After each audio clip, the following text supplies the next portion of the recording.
Délire paranoïaque. Le cours d'aujourd'hui, bien sûr, je vous ferai cet audio accompagné d'un visuel pour ceux que ça intéresse de revoir ce cours en vidéo ou de l'écouter tout simplement. C'est pareil. Donc, ça sera les délires paranoïaques, cours hyper résumé, évidemment, donc par le docteur Agnès Seguir. La définition d'abord. Donc, qu'est-ce que les délires paranoïaques? Ce sont des psychoses chroniques non dissociatives. Il n'y a pas de dissociation dans le délire paranoïaque. Ce sont des délires systématisés, interprétatifs. Donc, ils dépendent de l'interprétation du patient, ce que le patient interprète. Conversation de lucidité, personnalité avec des traits paranoïaques non paranoïdes. En général, cette pathologie commence à partir de l'âge de 35 ans. C'est-à-dire que ces délires-là n'apparaissent pas à un âge jeune, un peu comme pour les troubles obsessionnels compulsifs ou même la schizophrénie. Les délires paranoïaques sont une pathologie chronique à début plutôt tardif. C'est quand même après 35 ans que ça apparaît en général. Donc la prise en charge est plutôt difficile et il y a un important retentissement social. Cliniquement, il y a 3 délires paranoïaques. Il y a 3 grandes classes de délires paranoïaques. Après, on va voir qu'il y a des types, des sous-classes, on va appeler ça comme ça. Mais il y a 3 grands délires paranoïaques.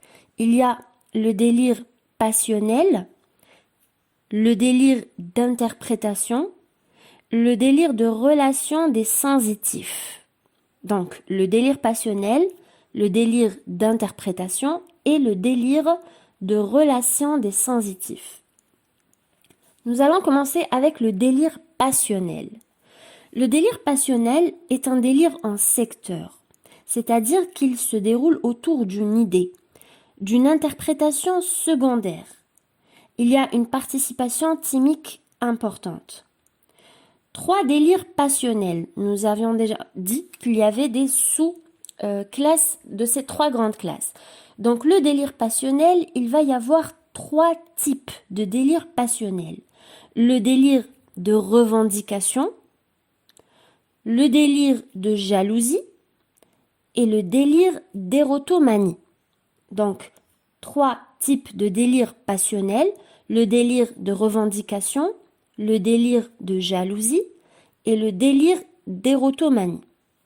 D'abord, le délire de revendication. Par exemple, accident de travail, sinistrosique. Qu'est-ce que ça veut dire? Je vais expliquer point par point.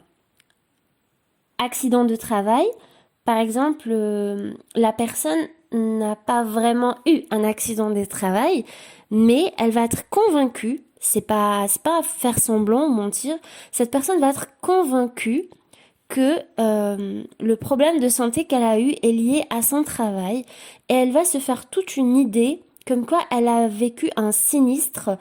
Ça peut être un coup reçu, un léger coup, mais qu'elle croit que ce coup s'est aggravé, qu'il y a une pathologie qui est venue de son lieu de travail. Elle a dû respirer quelque chose sur son lieu de travail. C'est-à-dire que le délire va se construire autour du fait que la personne suspecte qu'elle ait subi un sinistre sur son lieu de travail.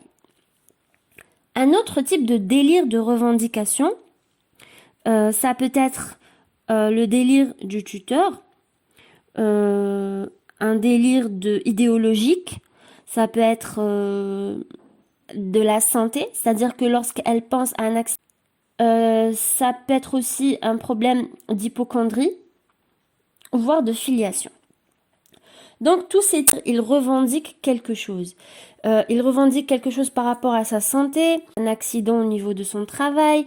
Tout ça, c'est des délires où la personne revendique un droit, où cette personne revendique un droit en croyant vraiment avoir raison et qu'elle a subi absolument rien. Dans ce thème-là, la filiation, il y a le délire de l'auteur méconnu, un patient qui va revendiquer des droits sur des œuvres qu'il a antérieurement créées et qui lui ont été volées ou le délire aussi de l'inventeur, une personne qui va vous dire, un patient qui va vous dire qu'il a inventé telle chose et que la licence lui a été volée.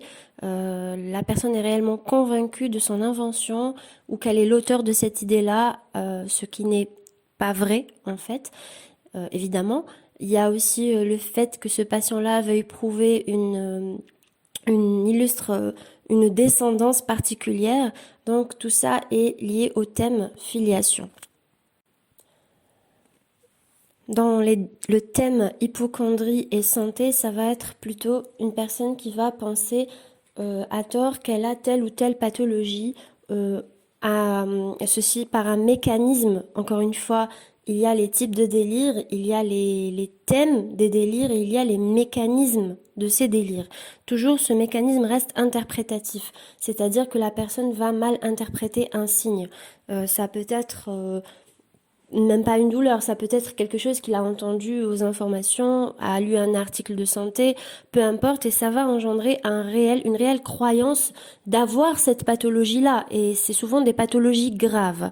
Ça peut être des pathologies assez lourdes et le patient va réellement croire à ça et se faire tout un scénario dans son esprit, croyant réellement qu'il est. Délire de jalousie, donc on est toujours dans les délires passionnels, on avait dit qu'il y en avait trois, le délire de revendication, le délire de jalousie et le délire d'érotomanie. Donc le délire de jalousie, à présent, il touche plus les hommes que les femmes. Voilà. Donc c'est des hommes, en général, c'est des hommes qui suspectent l'infidélité du conjoint et qui vont jusqu'à faire des enquêtes.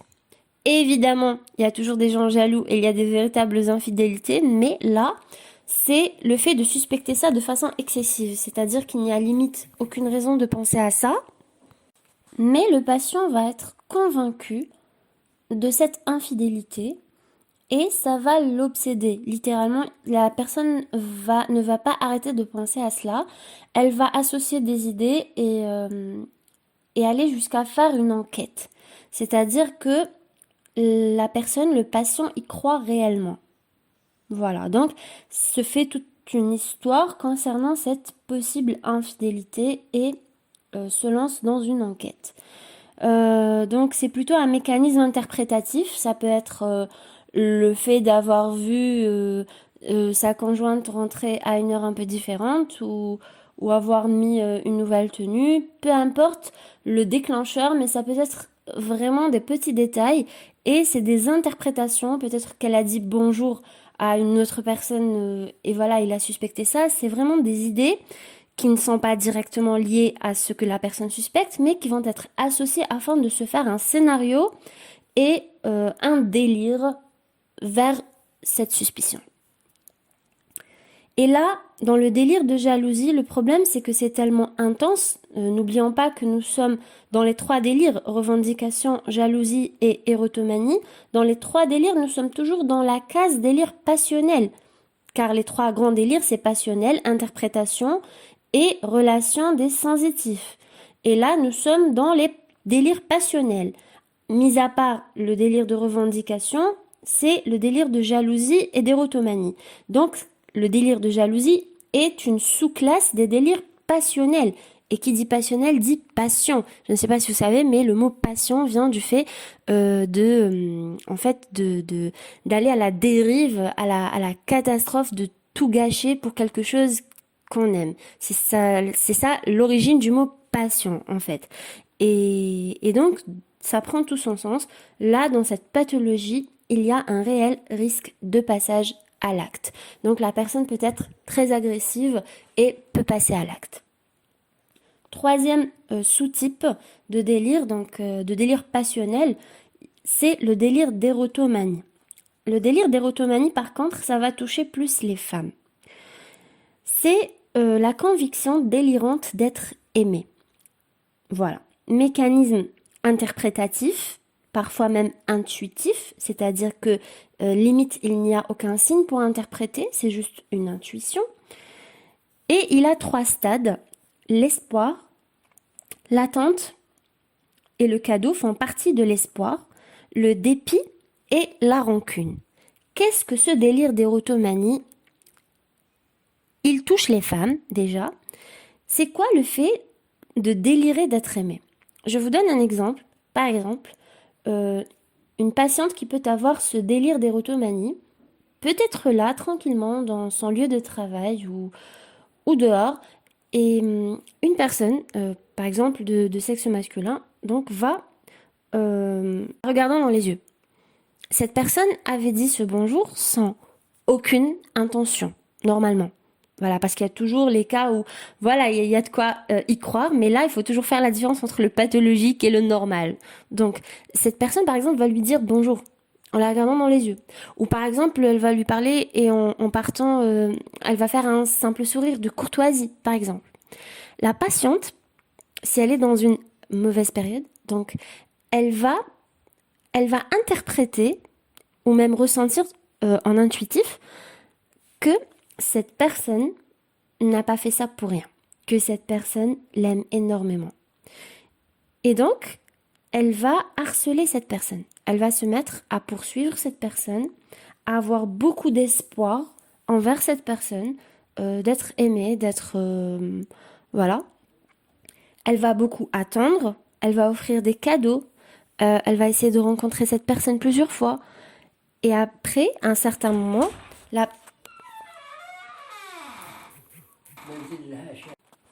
Donc, je disais, cette personne va offrir des cadeaux, elle va attendre un retour et elle verra qu'il n'y a rien. Que même cette personne s'agace au final à la voir venir à chaque fois, essayer d'être contactée, recevoir des cadeaux comme ça, alors que ce n'est pas réciproque. Elle va forcément lui faire savoir que c'est inutile ce qu'elle fait. Et donc, la deuxième phase, car on avait dit il y avait l'espoir, le dépit, la rancune. Après cette phase d'espoir, d'attente, de cadeaux, etc., limite de harcèlement, il va y avoir cette phase de dépit où elle va se rendre compte, elle va comprendre que il n'y a rien. Il y a cette frustration et il n'y a rien, que cette personne finalement ne répond pas à ses offres, à ses cadeaux et que finalement cette personne ne l'aime pas. Le problème, c'est que ça va pas s'arrêter là. Ça va passer à la phase rancune, c'est-à-dire que quand un patient a un délire d'érotomanie, c'est plus les femmes que les hommes, mais ça peut aussi arriver aux hommes. Donc lorsque elle arrive au stade de dépit, juste après, ça s'arrête pas. Il y a la phase de rancune. La phase de rancune où le patient, la patiente, va en vouloir amèrement à cette personne de ne pas avoir des sentiments réciproques. Et là, c'est là qu'il y a un risque, car il va y avoir de la colère, de la rancune et justement un risque aussi d'agression. Voilà. Et ça, c'est les trois phases, les trois stades du délire d'érotomanie, qui est un des trois délires passionnels. Donc nous avons vu les trois délires passionnels, le délire de revendication, où on revendique un droit à partir de quelque chose qui n'est pas fondé, et on se fait toute une histoire pour ça, comme les accidents de travail, etc. Le délire de jalousie qui touche beaucoup plus les hommes et qui vont, par un mécanisme interprétatif, penser à une infidélité, aller jusqu'à faire une enquête et aller jusqu'au passage à l'acte, ce qui différencie des êtres normaux qui sont juste jaloux, qui ne risquent pas de se faire toute une histoire à partir de rien et de passer à l'acte. Et le délire d'érotomanie, troisième délire passionnel, qui touche plus les femmes qui ont une conviction délirante d'être aimées suite à une interprétation fausse ou à une intuition, et qui passe par les trois stades espoir, dépit et rancune, où il y a aussi un risque d'agressivité. C'était les trois délires passionnels. Donc c'est la première catégorie, les délires passionnels. La seconde catégorie, les délires d'interprétation. Donc les délires d'interprétation. On appelle ça les délires de sérieux et cap-gras. Donc délire en réseau.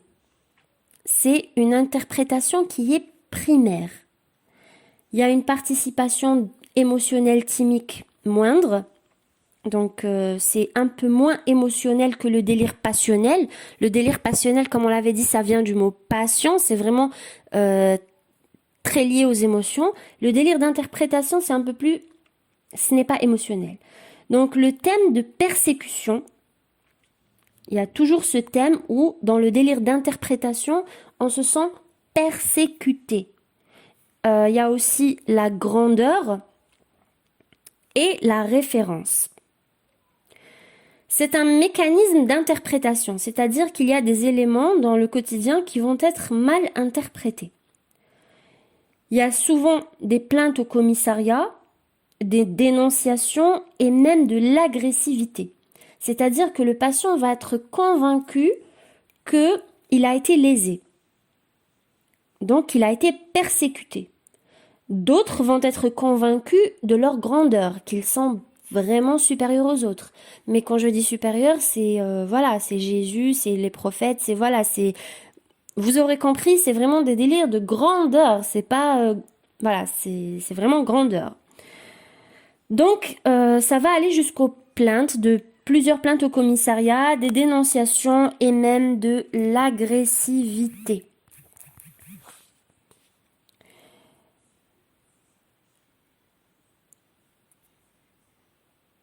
Ça arrive même dans des cas très graves où il y a le meurtre du persécuteur. Dans des cas plus graves, il y a un meurtre du persécuteur désigné. Et il y a aussi l'isolement social. C'est des personnes qui sont très isolées socialement. Ils se sentent persécutés, d'autres se sentent grands. Et voilà, on reconnaît ce profil avec plusieurs plaintes, ça peut aller jusqu'au meurtre. Voilà, dans les cas extrêmes, le persécuteur désigné, comme on utilise le terme désigné car ce n'est pas un persécuteur, tout ça n'est parti que d'un délire, c'est aussi ça. N'oublions pas qu'il y a des véritables personnes persécutées, mais là ça part à partir de rien. Et là c'est pas comme on dit chez nous, des manipulateurs et tout, c'est pas des personnes qui vous mentent pour avoir quelque chose, c'est des gens qui y croient. C'est-à-dire que ce n'est pas fondé, mais ils y croient. Ils y croient vraiment qu'ils sont persécutés. Voilà. Donc ça va être des gens, par exemple, il peut avoir un voisin, peut-être qu'un jour son voisin, par exemple, il a transporté quelque chose dans un sac doublé, par exemple. Il a regardé juste timidement. Ce jour-là, ce voisin était par exemple fatigué. Eh bien, cette personne, ce patient qui a un délire de persécution, il va interpréter ça comme ça va aller très vite dans sa tête. Il va penser oui, mais pourquoi il vient de faire ça? Mais ce qu'il a dans son sac, c'est peut-être une arme et il m'a regardé comme ça parce qu'il a l'intention de me tuer. Mon voisin prépare mon meurtre. Et après, il va le surveiller, il va le harceler et il va voir que, par exemple, ce jour-là, il lui a pas dit bonjour ou que ce jour-là, il s'est rendu dans une quincaillerie, il va se faire un film, il est en train de préparer quelque chose pour me tuer, voilà. Et donc, il va vraiment penser, croire que il est persécuté, que quelque chose se prépare contre lui et il risque d'attaquer. Dans des cas très graves où il y a le meurtre du persécuteur. Dans des cas plus graves, il y a un meurtre du persécuteur désigné et il y a aussi l'isolement social. C'est des personnes qui sont très isolées socialement. Ils se sentent persécutés, d'autres se sentent grands. Et voilà, on reconnaît ce profil avec plusieurs plaintes, ça peut aller jusqu'au meurtre. Voilà, dans les cas extrêmes, le persécuteur désigné, comme on utilise le terme désigné car ce n'est pas un persécuteur, tout ça n'est parti que d'un délire, c'est aussi ça. N'oublions pas qu'il y a des véritables personnes persécutées, mais là ça part à partir de rien. Et là c'est pas comme on dit chez nous, des manipulateurs et tout, c'est pas des personnes qui vous mentent pour avoir quelque chose, c'est des gens qui y croient. C'est-à-dire que ce n'est pas fondé, mais ils y croient. Ils y croient vraiment qu'ils sont persécutés. Voilà. Donc ça va être des gens, par exemple, il peut avoir un voisin, peut-être qu'un jour son voisin, par exemple, il a transporté quelque chose dans un sac doublé, par exemple. Il a regardé juste timidement. Ce jour-là, ce voisin était par exemple fatigué. Eh bien, cette personne, ce patient qui a un délire de persécution, il va interpréter ça comme ça va aller très vite dans sa tête. Il va penser oui, mais pourquoi il vient de faire ça? Mais ce qu'il a dans son sac, c'est peut-être une arme et il m'a regardé comme ça parce qu'il a l'intention de me tuer. Mon voisin prépare mon meurtre.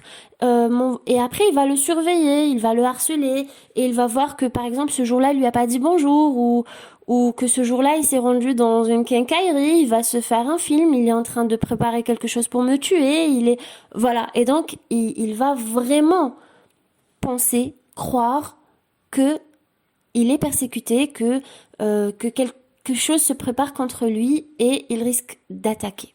Voilà, et d'être agressif. Troisième type de délire, les délires de relation. Avant de passer aux délires de relation, j'allais parler des délires de grandeur parce que ça fait partie aussi des délires interprétatifs. Donc il y a le délire, comme on a dit, de persécution. Je viens d'en donner un exemple. Les délires de grandeur, ça va être des personnes qui sont à partir, par exemple, d'un rêve, quelque chose. Toujours, c'est dans un mécanisme interprétatif. C'est l'interprétation, une mauvaise interprétation de quelque chose. Ça peut être un rêve qu'ils ont fait, ça peut être quelque chose qu'ils ont vu qui leur est paru anormal, et ils vont croire qu'ils ont de la grandeur, que ce sont des prophètes, qu'ils ont été envoyés. Voilà, j'ai pu faire l'interrogatoire d'un patient qui a un délire chronique de grandeur, et cette personne avait l'air vraiment en souffrance pendant mon cursus, et cette personne était convaincue d'être envoyée par Dieu, que cette personne était un prophète, qu'elle a été envoyée pour la terre, pour que le bien triomphe du mal et que les mauvais doivent être éliminés, et que cette personne-là était l'élu, donc parmi tous les êtres sur terre. Et c'était vraiment une conviction profonde, et on voyait la souffrance derrière, mais c'était une conviction profonde. Et cette personne peut vous détailler, vous raconter par exemple comment les anges lui rendent visite, comment ça s'est fait, qu'elle est devenue l'élu, et ils vous parlent. Normalement, ils utilisent des termes, normalement, ils arrivent à avoir une discussion avec vous claire et précise sur le fait qu'ils sont des prophètes. Par exemple, ça, c'est dans ce type de grandeur-là. Ça peut être d'ordre religieux, d'ordre politique, peu importe de quel ordre il s'agit, ça reste dans le thème grandeur. Voilà. Et donc, ça fait partie aussi des délires d'interprétation. À la base, si on fait en recherche, on va trouver que c'était un rêve qui était à la base, ou une lecture qu'ils ont lue, ils ont interprété ça, comme quoi ils sont nés telle date et donc ils sont destinés à telle chose. Et ce qui est dangereux dans le délire de grandeur, c'est lorsque, par exemple, ils pensent qu'ils sont grands, justement, qu'ils font partie des forces du bien. Et ils vont aussi délirer sur le fait que, par exemple, telle personne dans leur entourage leur veut du mal, que telle personne dans leur entourage fait partie des forces du mal et qui veut les éliminer. Et là aussi, il y a un risque de passage à l'acte. Et évidemment, ces personnalités fragiles sont en général recrutées, vous l'aurez compris, dans certaines organisations criminelles. Voilà, donc là c'était pour tout ce qui est délire interprétatif, que ce soit de persécution, de grandeur ou de référence. Troisième grand type de délire, c'est les délires de relation des sensitifs. C'est le délire de Kretschmer. Donc, c'est une personnalité prémorbide sensitive. Il y aura un conflit déclenchant. C'est-à-dire qu'à la base de ce délire, il va y avoir un conflit. Lorsqu'on va faire l'interrogatoire et des recherches, nous allons découvrir qu'il y a un conflit qui a déclenché ce délire-là. Il y a toujours un conflit, presque souvent un conflit qui déclenche ce délire. C'est un délire qui est plutôt en secteur et non en réseau comme le délire interprétatif. Là, c'est un délire en secteur. Ça va toucher plutôt la famille, la profession, donc c'est un secteur en particulier. Le thème sera aussi de la persécution et de la référence, mais on va voir que ça sera différent. Le mécanisme est toujours interprétatif, il y aura une interprétation qui est fausse, et il y aura un vécu passif du délire. C'est-à-dire qu'il va raconter ce délire de façon passive et dépressive surtout. Il y aura une tonalité de dépression, un fond de dépression. Il y aura des plaintes hypochondriaques et une asthénie. Il y aura des plaintes hypochondriaques et une asthénie. C'est le délire de relation de Kretschmer, délire de relation des sensitifs, qui est toujours en secteur et interprétatif. Le patient qui souffre de paranoïa sensitive, c'est-à-dire délire de sensitif de Kretschmer, Kretschmer étant un psychiatre connu, voilà, donc d'où le nom. Ce patient-là va avoir une personnalité déjà à la base de type sensitive. Et ça va commencer de façon un peu secrète, c'est-à-dire que ça va être plutôt interne, ce discours culpabilisant qu'il va avoir envers lui-même, plutôt moralisateur, thème de sexualité, de morale, de côté justicier, et ça va être des discours culpabilisants envers lui-même. Ça sera aussi des thèmes de persécution, plutôt le fait de sentir que, comme je l'ai dit, en secteur, c'est plus la famille ou le milieu professionnel, l'entourage proche. Cette personne va ressentir du mépris envers ces personnes-là. Elle va y croire réellement. Ça va partir d'un conflit qui est réel, qui a vraiment existé. C'est pas quelque chose qui a été inventé au départ, un peu comme les autres délires où même la base est fausse. Là, ça va partir d'un vrai conflit qui peut être avec un proche ou un collègue, par exemple un voisin, toute autre personne assez proche. Et le discours va être interne, c'est-à-dire que il va penser ça en secret pendant un bon moment et l'extériorisation va être assez brusque. Brusquement, ça va être extériorisé, ce délire-là, de persécution aussi, un peu. Et ça risque d'évoluer plus vers la dépression. Il n'y a pas réellement de réel risque de passage à l'acte. C'est plutôt une intériorisation et plutôt un vécu passif de ça. C'est-à-dire qu'il va vivre ça de façon assez passive et sans risquer de passer à l'acte contre cette personne. Et le risque est plus dans la dépression que dans le passage à l'acte.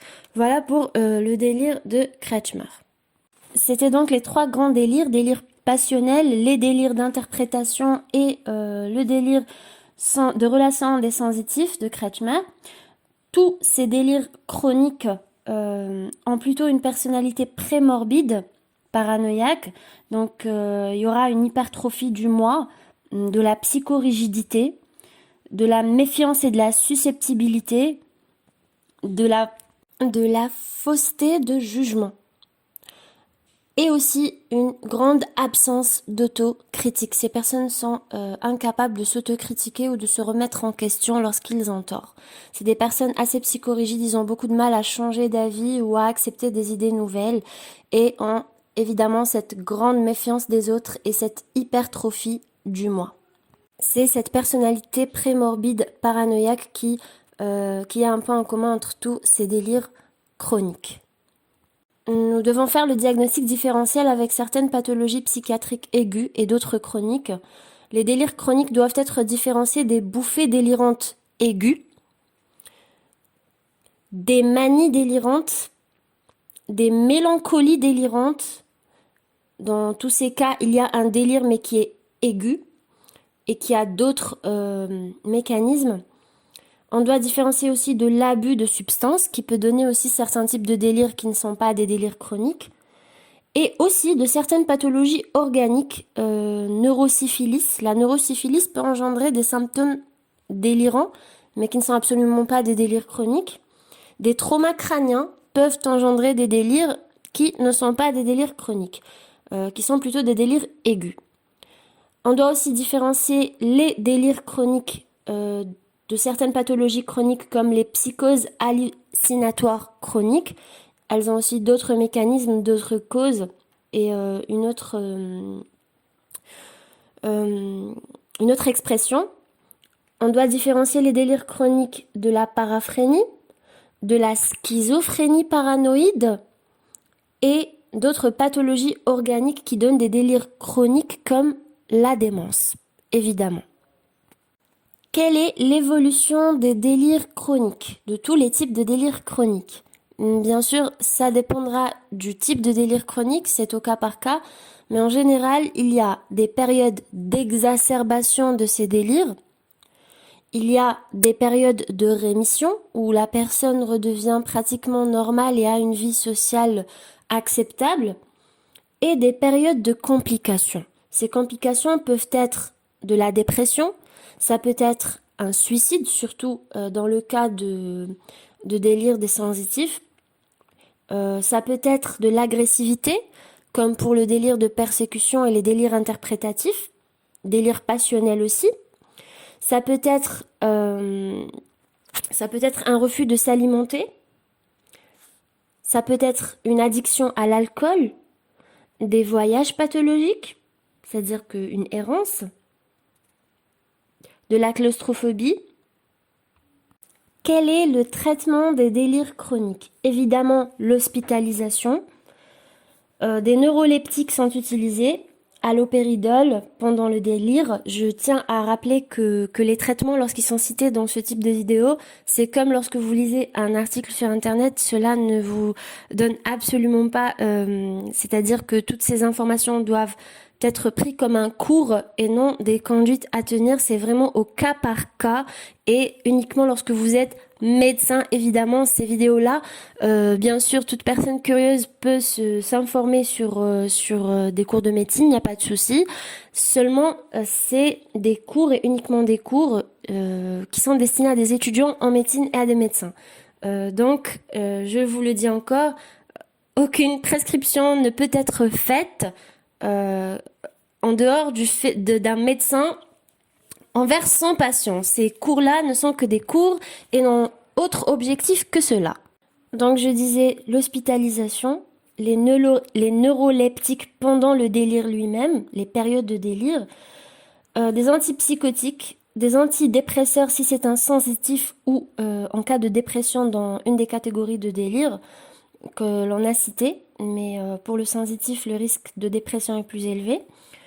Une psychothérapie et une désintoxication, vu qu'on a vu qu'il y avait un risque d'addiction. Une attitude plutôt neutre, pas de préjugés, pas de commentaires du délire, ni de proche ni de loin. Pourquoi? Dans tous les cas, on n'aura pas de préjugés, mais par contre, il faut vraiment faire attention à ça. Lorsqu'on commente un délire, il faut vraiment garder cette attitude neutre envers le patient, du médecin envers le patient, car n'oublions pas que le patient peut très mal le prendre si vous allez remettre en question un de ses arguments. N'oublions pas que c'est une personnalité sous-jacente paranoïaque qui est plutôt méfiante et psychorigide. Donc ça fait partie un peu de la conduite à tenir à avoir en face de ce patient. Voilà, c'était le docteur Agnès Seguir.